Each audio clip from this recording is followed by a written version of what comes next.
Good day, everybody, and welcome to another edition of the Military and Foreign Affairs Network. I am your host, the voice of reason. In this episode, I wanted to talk about battlefield commanders or generals that have been celebrated through history and, in all probability, do not merit the celebration that they currently receive in the modern era. Now look, I have done one of these prior on rather obscure battlefield commanders that I felt didn't get all the recognition that they probably should. And that piece of content was done on General Jan Yagüe. He was a colonel at the time during the Spanish Civil War. And it is very likely that certain elements of the Spanish Civil War, maybe history, occurred solely due to Jan Yagüe. Now, who am I going to talk about today in terms of a battlefield commander or general that is probably over-celebrated, right? If you were to remove this individual from that war, would the war have changed? What would have happened? If you remove this battlefield commander, does the war go sideways? Or if you keep this battlefield commander, right? Due to the decision-making processes of this general, does the war change? And I mean not for the good of the nation state that he was serving. Now, first, the one general that I tend to gravitate towards when we talk about this is General Patton. General Patton. Now, was he a good tactical battlefield commander? Did he have the capacity to command an armored division? I would say yes. Was he the best that the U.S. could offer during World War II? And I would say probably not, but at the same time, it may not really matter, right? Look, it wasn't the fighting prowess. It wasn't the tactical genius of Patton that ultimately gave victory to the United States. Okay, it was many different dynamics, and one of those dynamics was the overwhelming air supremacy that the United States had, and then obviously the logistical supremacy as well. So General Patton could essentially do anything that he wanted to, and ultimately he was probably going to be successful. Now, there were some aspects of discipline that you may or may not agree with that he was able to implement, and I got to tell you, as a leader of men in battle, I obviously do not agree with some of the things General Patton did. But again, if you delete General Patton or you keep General Patton, and in this case, and what we're kind of talking about is that if you keep General Patton in this position, does the outcome of the war change? And the answer to that is no. So he's not a very good fit for this definition. We're really looking for, I think, in this scenario, is that we're looking for a general that if we would have kept him in his command position and we allowed him to make certain decisions on the battlefield, would that have changed the outcome towards the negative, right? So again, it really didn't matter with Patton. Again, I don't believe he was as great and magnificent as he is portrayed, obviously, in some movies and through, obviously, U.S. history as well. again, did some pretty draconian things to the soldiers under his command. Was in all probability a narcissist, and that's going to kind of segue into the actual person that I want to talk about in terms of someone who's looked at in history as I don't want to say a battlefield genius, but I would say that if you were looking through the optics of the media, right, when this individual pops up on the screen, he is tend to, I think he's elevated beyond the scope of obviously what he did, and more importantly, what he didn't do, right? Well, here, let's just jump right into it and show you who I'm talking about. Moshe Dayan.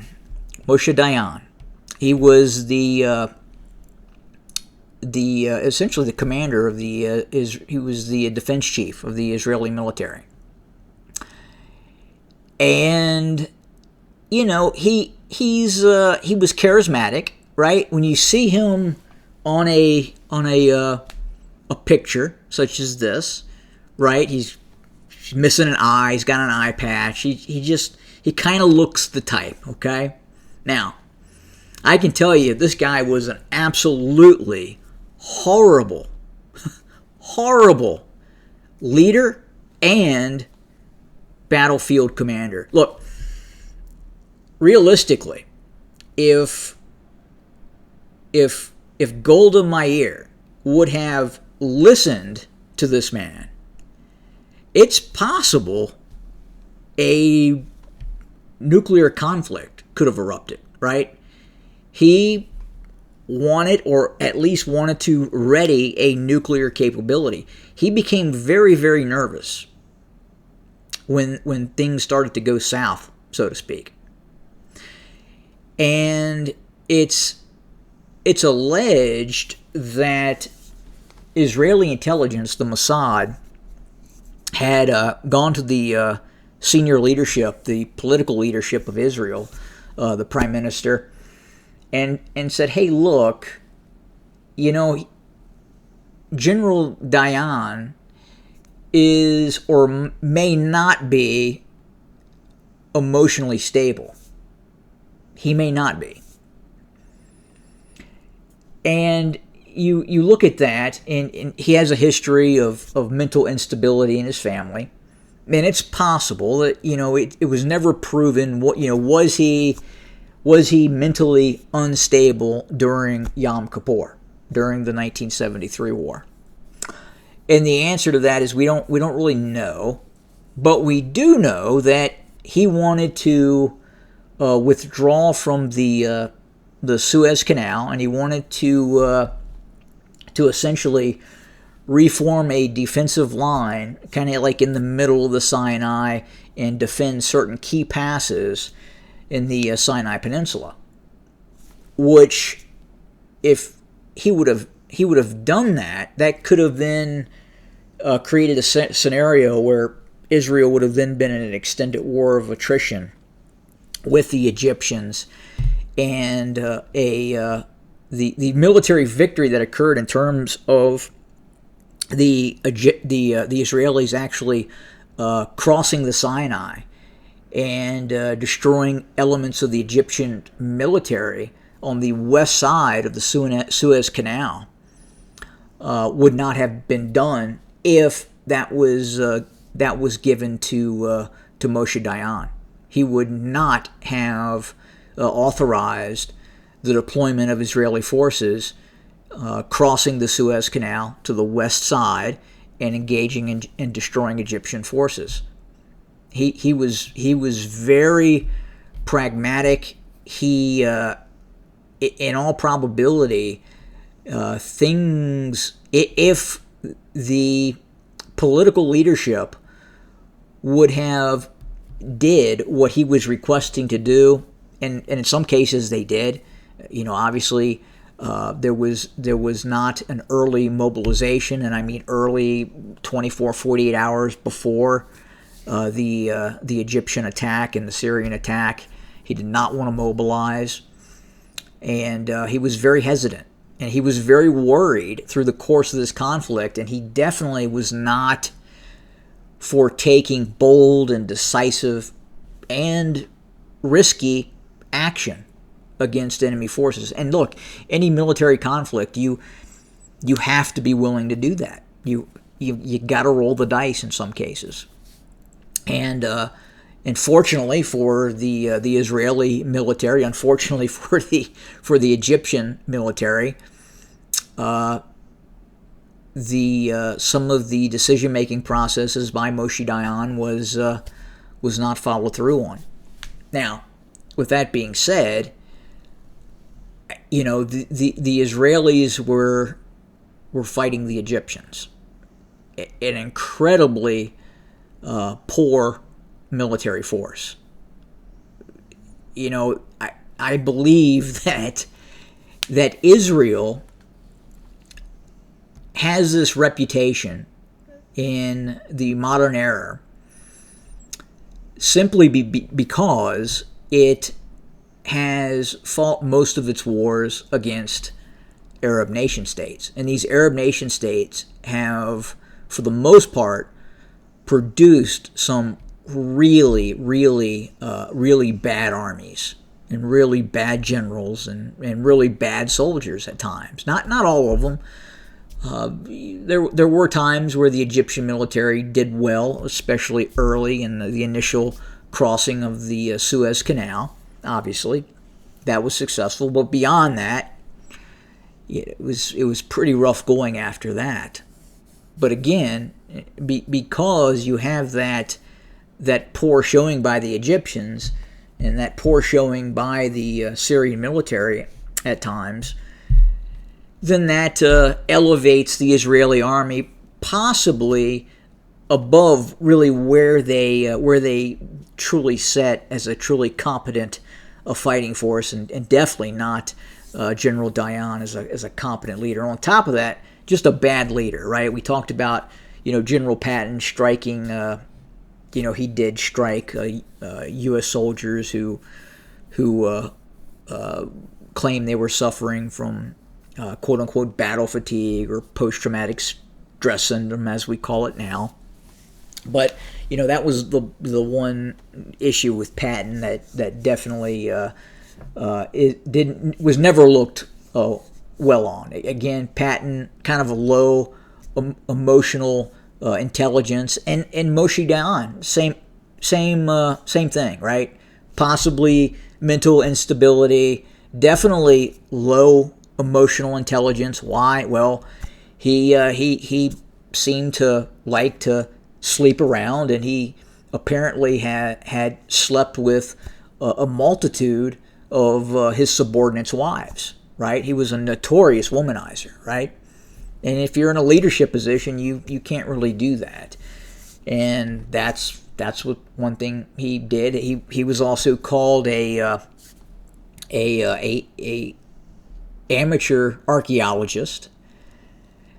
Now, I would say that you would have to modify that amateur archaeologist moniker, and I would say what is more reasonable was that he was a grave robber. He would go to these locales and he would basically take and rob the graves of these antiquities and take what he wanted and would just own it or sell it. But I mean, is that really important to his battlefield decision making ability? Probably not, but it definitely goes against his leadership ability and his limited emotional intelligence. But again, his the decision making process in terms of his battlefield strategic thinking, that really has to be called into question, right? Again, if the Israeli military would have really listened to this guy, I mean, it's possible that the 1973 war looks a little bit different than it did to today. And I will say this as well, that that many Israeli generals of that era in the 1970s, they were very, how do you say it? They were really willing to throw each other under the bus for their own glory. And again, we look at the Israeli army, and we at least the media looks at it in terms of it being very competent, right? But I think if we go back to at least 73 and we look at the battlefield commanders that existed with Israel, Israel was able to do what it did in 67 and 73 because of the level of competency that existed against its adversarial, the opposing force, meaning Syria and Egyptian, right? Sadat was a buffoon, was an absolute low IQ idiot, okay? And the Egyptian army was a army that did not train very well and was not very proficient in certain things. It was able to do certain things, obviously, early on. I just talked about that. But again, I believe that the Israeli army looked the way it did because it was fighting really a subpar adversary, meaning the Arab armies. If this had been a different fighting force or a different adversary nation state, it definitely would have looked differently, especially for the Israelis. And, fast forward now, look, not the same. And I'm not really going to get into that, but I just wanted to look specifically at this individual. And generally speaking, you flash this individual on the screen, and he usually gets pretty high marks. Generally, he has been forgiven by history or not really talked about that much. But this guy was a piece of shit, and he was incompetent, and he was probably mentally unstable. But that is my most overly celebrated historical battlefield commander, this dude. As always, thank you for joining us. More to come. A good day.